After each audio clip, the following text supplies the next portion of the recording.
Hello friends, कैसे हो आप सब। आशा करता हूँ बहुत ही अच्छे होंगे।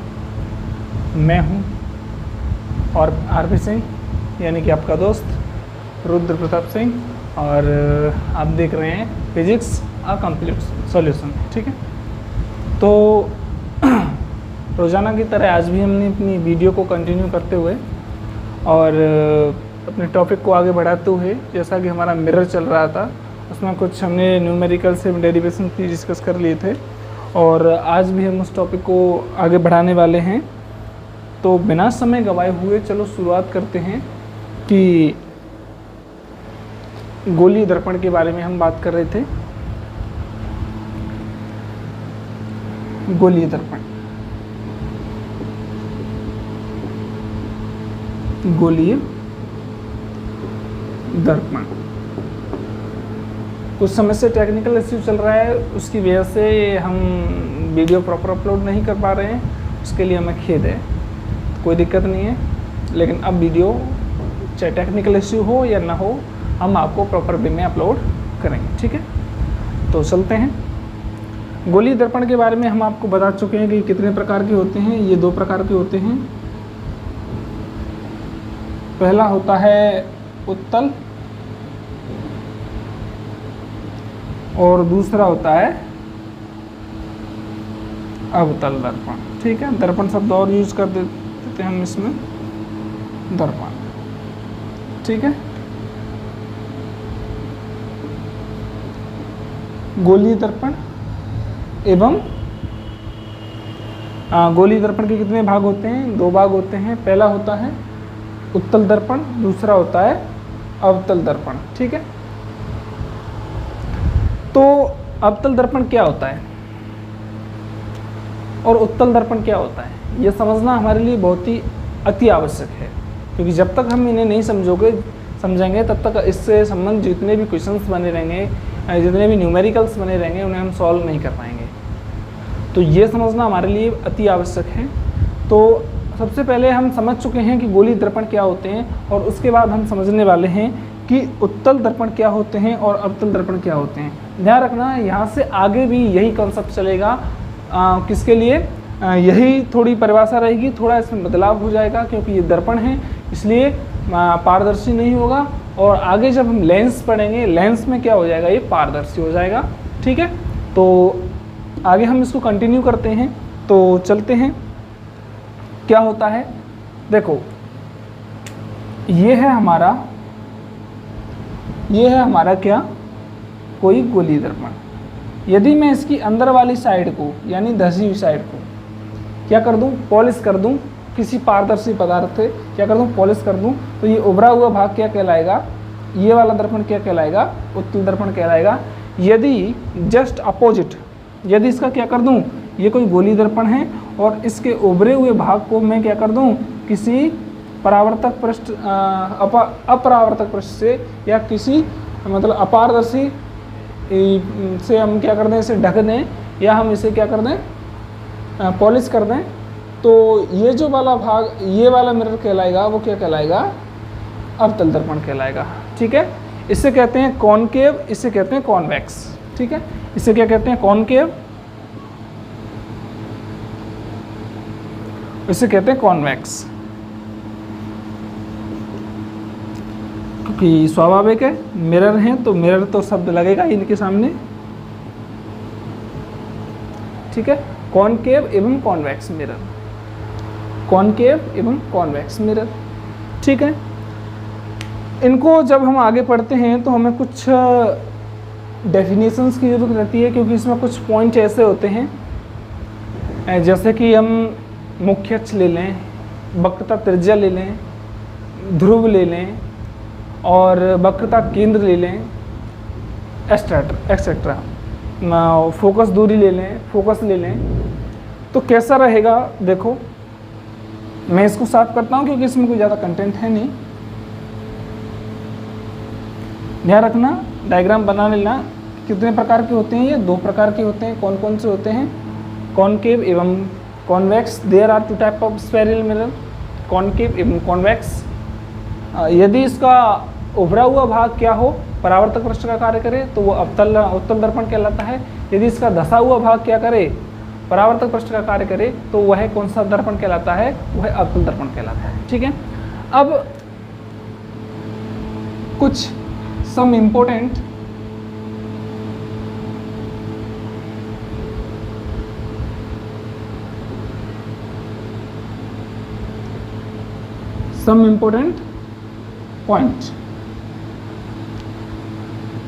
पॉइंट्स कह लो या डेफिनेशन कह लो। ठीक है, डेफिनेशन कह लेंगे तो और अच्छा रहेगा।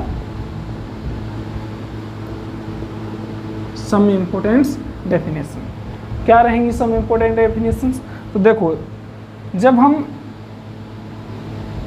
किसी भी, अब मैं यहाँ एक चीज़ नोटिस नहीं कर रहा, किसी भी साइड को पॉलिश नहीं कर रहा, रीज़न ये है कि इसको मैं दोनों के लिए यूज़ करूँगा, उत्तल के लिए भी और अवतल के लिए भी। तो मैं यदि उत्तल कह रहा हूँ तो इसका अर्थ ये है, आप अपने मस्तिष्क में ये डायग्राम बना लीजिएगा कि इसका अंदर वाला धसा हुआ जो भाग है वो कैसा है, पॉलिश है, वो परावर्तक पृष्ठ का कार्य नहीं करेगा। यदि मैं अवतल कह रहा हूँ तो इसका अर्थ ये है कि इसका बाहर वाला भाग जो है वो परावर्तक पृष्ठ का कार्य नहीं करेगा, अंदर वाला पृष्ठ परावर्तक पृष्ठ का कार्य करेगा। ठीक है, चलो बढ़िया सा डायग्राम बनाते हैं। सम इम्पोर्टेंट डेफिनेशन कौन कौन सी हैं? देखो, पहला पार्ट आता है द्वारक। क्या होता है भाई द्वारक? देखो, जैसे हमने ये पेन लिया, क्या लिया, ये पेन लिया, और इस पेन को हमने क्या किया, दो पार्ट्स में डिवाइड कर दिया। तो ये जो है वो इसी का ही तो भाग है, ये जो पार्ट है छोटा वाला भाग इसी का ही तो भाग है, क्योंकि हमने इसमें क्या कर दिया, दो पार्ट में डिवाइड कर दिया। तो ये जो भाग है ये वाले इस वाले भाग का पार्ट है, तो इसका रिलेशन इससे होगा, क्योंकि ये दर्पण कैसे हैं, गोलीय दर्पण हैं। कैसे हैं, स्पेरियल हैं। स्पेरियल यानी कटे हुए भाग हैं, तो उसका भाग ही क्या कहलाएगा, द्वारक कहलाएगा। Just be understand. देखो ये लिया हमने, ठीक है। अब हमने ये ड्रॉ किया, तो ये यदि हम इसको ऐसे डॉट डॉट डॉट डॉट करके हम घुमाएंगे तो क्या बन जाएगा, एक ऐसे घुमाएंगे तो ये क्या बन जाएगा, एक मिरर बनेगा। इसको हम इतना भाग है, कितना भाग है, इतना भाग है, हम इसको ऐसे घुमाएंगे तो ये क्या बनेगा, एक मिरर बनेगा, स्फीयर बनेगा, स्फीयर बनेगा ना। अब हमने इसको क्या कर दिया, काट दिया बीच में से, ठीक है। और इसका जो छोटा वाला भाग है हमने एक मिरर की तरह यूज़ किया है, वो कहाँ है, यहाँ है। वो कहाँ है, यहाँ है। हम इसका यूज़ कर रहे हैं, तो ये वाला पार्ट क्या कहलाएगा, इसका द्वारक कहलाएगा। क्या कहलाएगा, द्वारक। दोनों के लिए भी है, किसके लिए भी है, दोनों के लिए है। यही द्वारक किसके लिए, दोनों के लिए है, उत्तल एवं अवतल दर्पण के लिए। समझे? चलो आगे चलते हैं। द्वारक के बाद दूसरा पॉइंट आता है इसका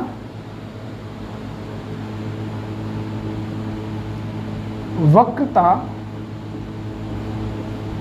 त्रिज्या।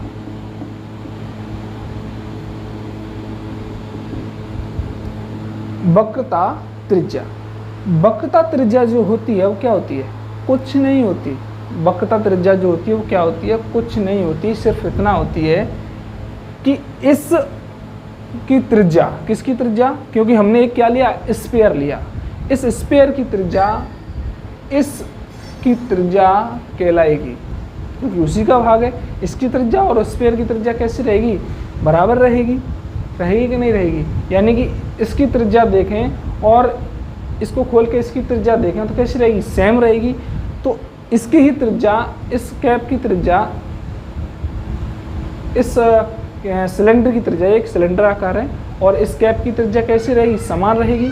इसलिए हम कह सकते हैं कि किसी भी वक्रता केंद्र वक्रता के किसी भी यदि वक्रता त्रिज्या निकालनी है किसी भी मिरर की, चाहे वो कॉनकेव हो या कॉन्वेक्स हो, तो उसके लिए हम कह सकते हैं कि यदि, क्या कह सकते हैं कि यदि वह जो मिरर है जिसका भाग है, जिस स्फीयर का भाग है, जिस गोले का भाग है, जिस स्फीयर का पार्ट है, ये जो है जिस स्फीयर का पार्ट है, यानी किसी गोले से काट के बनाया होगा ये हमने, तो हमने क्या किया होगा, ये किसी गोले से काट के बनाया होगा, तो हम क्या करेंगे, उस गोले की त्रिज्या ही इसका क्या कहलाएगी, वक्रता त्रिज्या कहलाएगी। और हम इसे किससे डिनोट करते हैं, कैपिटल आर से। ठीक है, तो यहाँ से लेकर यहाँ तक जो भी है यहाँ तक की दूरी ये कहलाएगी वक्रता त्रिज्या। मैं एक ही डायग्राम से आपको क्लियर कर देता हूँ, तो ध्यान रखें कि पॉइंट्स नोट करते हैं और द्वारा को हम एम एन से क्या कर देते हैं, नोट कर देते हैं, एम और एन। ठीक है, अब वक्रता त्रिज्या हमने पढ़ ली। अब इसके बाद आता है वक्रता केंद्र। क्या आता है, वक्रता केंद्र। तीसरा पॉइंट है हमारा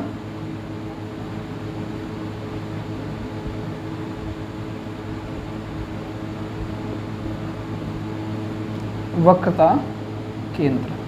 क्या होता है वक्रता केंद्र, भाई इस गोले का केंद्र ही किसी गोलीय दर्पण का क्या कहलाएगा, वक्रता केंद्र कहलाएगा। जैसे हमने क्या समझा, जैसे हमने समझा कि गोलीय दर्पण किसी गोले का भाग है और उस गोले की त्रिज्या ही क्या कहलाएगी, उस गोलीय दर्पण की वक्रता त्रिज्या कहलाएगी।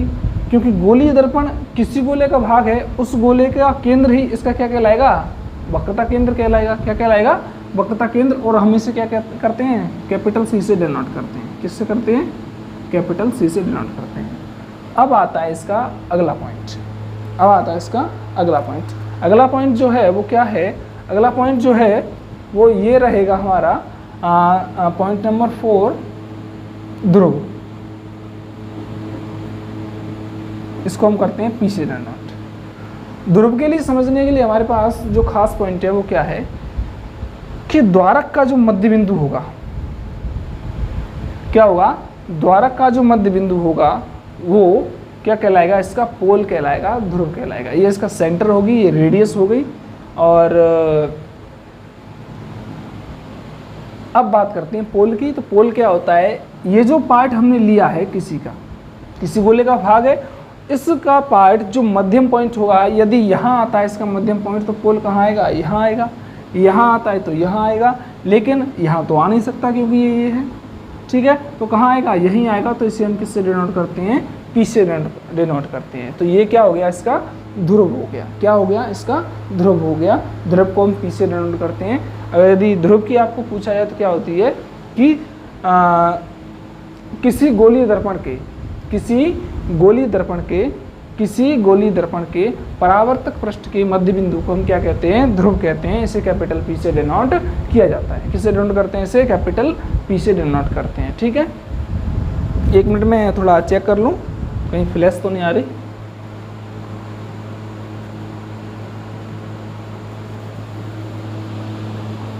हाँ चलो कोई दिक्कत नहीं है, वैसे हम बोलते जा रहे हैं, यहाँ पर थोड़ी फ्लैश आ रही है। हाँ, आगे जो है नेक्स्ट पॉइंट जो हम आपसे डिस्कस करने वाले हैं वो कुछ इस प्रकार है कि देखो, पांचवा पॉइंट हम लेने वाले हैं। ठीक है, वो होता है मुख्य अक्ष। क्या होता है, मुख्य अक्ष। ठीक है, मुख्य अक्ष होता है वो क्या होता है, वो ध्यान से देखना कि मुख्य अक्ष जो होता है ध्रुव एवं वक्रता केंद्र को मिलाने वाली सीधी काल्पनिक रेखा होती है। क्या होती है, एक सीधी काल्पनिक रेखा होती है। ध्रुव क्या होता है, वक्रता केंद्र एवं ध्रुव को मिलाने वाली सीधी काल्पनिक रेखा होती है। सीधी काल्पनिक रेखा होती है, इट मीन्स हम इसको किससे डिनोट कर देंगे, एक dot dot dot dot line से डिनोट होती है। क्या होती है, ये एक डॉट डॉट डॉट लाइन से डिनोट होती है और ये इस तरह से आगे तक जाती है।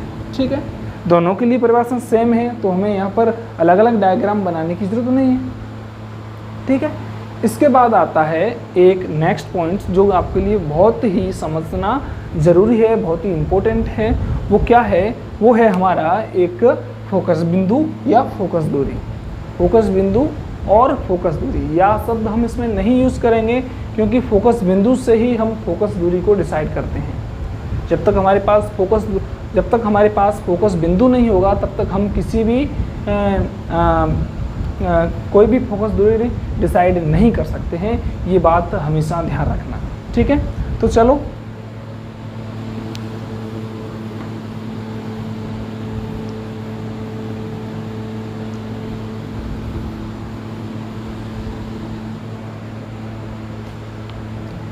अब बात करते हैं हम फोकस दूरी की। 6 पॉइंट है हमारा, इसका नाम क्या है, फोकस। पहले हम बात करेंगे फोकस बिंदु की, उसके बाद हम बात करेंगे हम फोकस दूरी की।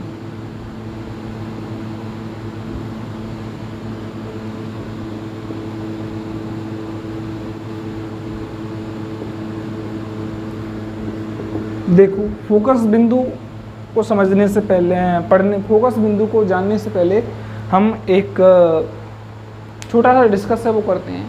प्राय हमने देखा होगा, हम जब किसी कार्य को करते हैं तो लोग बाग हमसे एक ही शब्द बोलते हैं कि focus on your target. Focus मतलब जो हमने लक्ष्य डिसाइड किया है उस पर क्या करें, अपना फोकस करें, अपना दिमाग केंद्रित करें, तो हमारा कार्य स्वतः ही पूर्ण हो जाएगा। ठीक है, यानी कि फोकस ऑन योर टारगेट, हमें अपने लक्ष्य पर क्या करना है, केंद्रित रहना है। तो इससे हमारा एक, इस कहावत से हमारा एक कंसेप्ट निकल के आ रहा है कि केंद्रित, अर्थात क्योंकि हम लाइट के संदर्भ में पढ़ रहे हैं, किसके संदर्भ में पढ़ रहे हैं, लाइट के संदर्भ में पढ़ रहे हैं, तो इट मीन्स ये है कि इसमें कहीं ना कहीं लाइट को क्या हो रही होगी, सेंट्रलाइज हो रही होगी, फोकसित हो रही होगी, मतलब केंद्रित हो रही होगी। कहाँ हो रही होगी तो वो हम प्रैक्टिकल वे में समझेंगे। प्रैक्टिकल वे में समझने के लिए हम यहाँ पर एक डायग्राम बनाते हैं। डायग्राम बनाने के लिए हम कुछ इस तरह से लेते हैं। ठीक है, सबसे पहले लेते हैं हम अवतल दर्पण। क्या लेते हैं, अवतल दर्पण। ठीक है, इसके लिए हम अलग अलग डायग्राम बनाएंगे, अवतल के लिए अलग बनाएंगे और उत्तल के लिए अलग बनाएंगे। और अब तक हमने जितने भी बिंदु पढ़े हैं, जितने भी पॉइंट पढ़े हैं, हम उनको इसमें दर्शाएंगे। सबसे पहला पॉइंट हमने पढ़ा था द्वारक, जिसको हम एम एन से रिप्रेजेंट करते हैं। यदि दो मिरर हैं तो एम डैश और एन डैश यूज कर सकते हैं। ठीक है, नेक्स्ट पॉइंट पढ़ा था हमने वक्रता केंद्र या वक्रता त्रिज्या। तो ये तो हो गया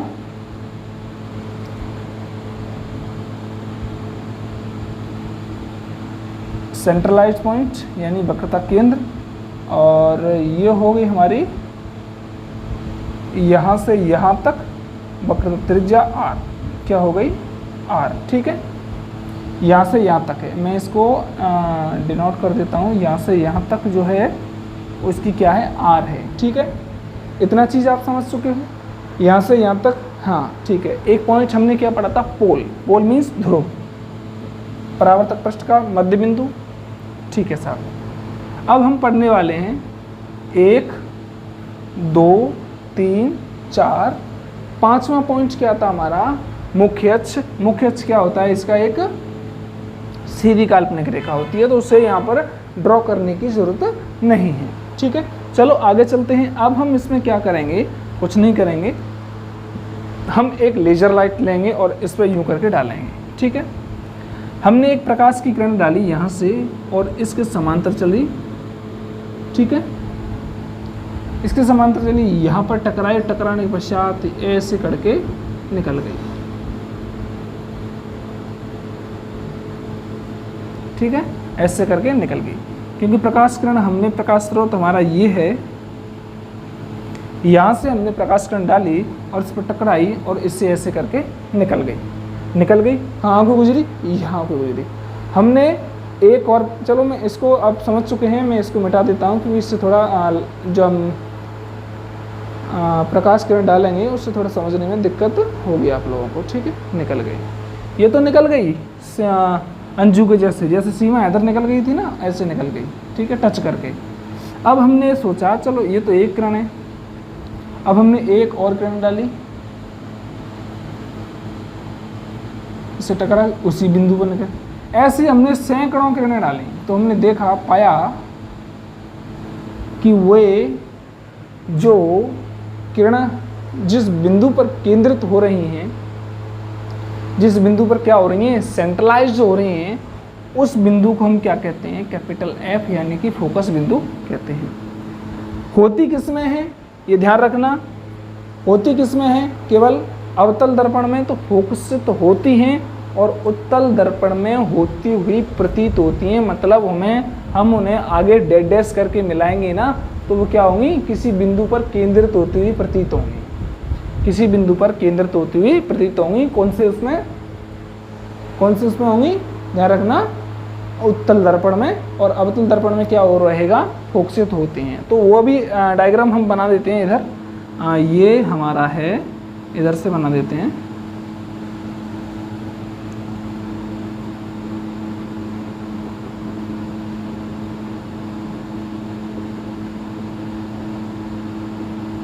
ठीक है, यहाँ से कोई किरण आई, इससे टकराई और यूं चली गई। यदि हम इसको आगे बढ़ाएंगे तो ये ऐसे, हमने एक किरण यहाँ से ली, इससे टकराई, और ऐसे जैसे हम इसको आगे बढ़ाएंगे तो ये, ठीक है। तो ये हो गया इसका फोकस बिंदु, ये हो गया वक्रता केंद्र। अब ये हो गया पोल, ठीक है, और ये आ रही है और ये जा रही है, ठीक है। इतना पॉइंट आपके लिए आई थिंक काफ़ी समझने के लिए काफ़ी है।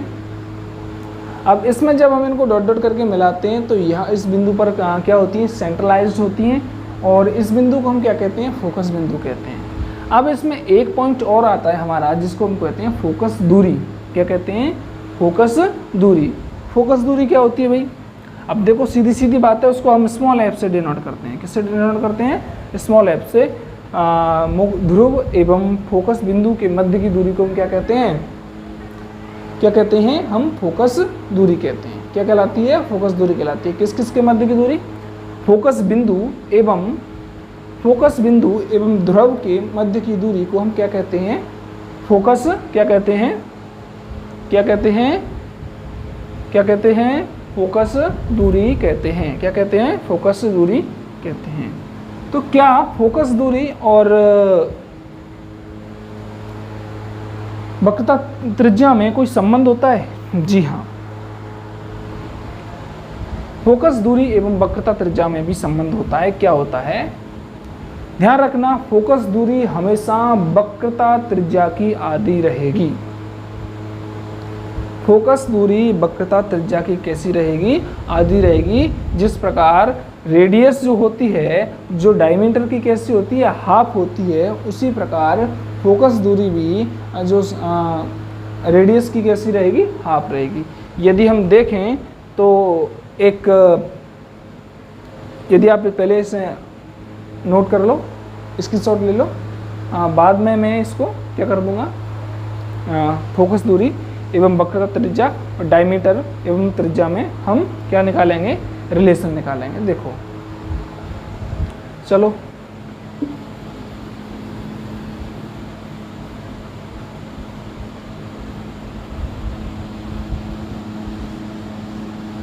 देखो डायमीटर को डिनोट करते हैं हम डी से। डी बराबर होता है 2r, यानी कि डी मीन्स डायमीटर। डायमीटर कहते हैं व्यास को, व्यास, त्रिज्या और फोकस दूरी। हम इन तीनों में संबंध निकाल रहे हैं।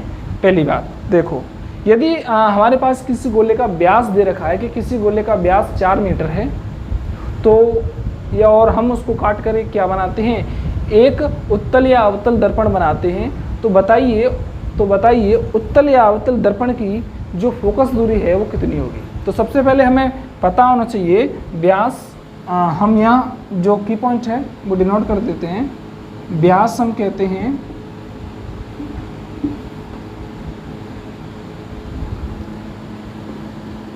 व्यास, यानी कि diameter is equal to 2 multiply R. R क्या है यहाँ पर, त्रिज्या, ठीक है। और अब हम देख रहे हैं आर हम समझ चुके हैं क्या है, त्रिज्या। 2 मल्टीप्लाई स्मॉल एफ, यानी फोकस दूरी।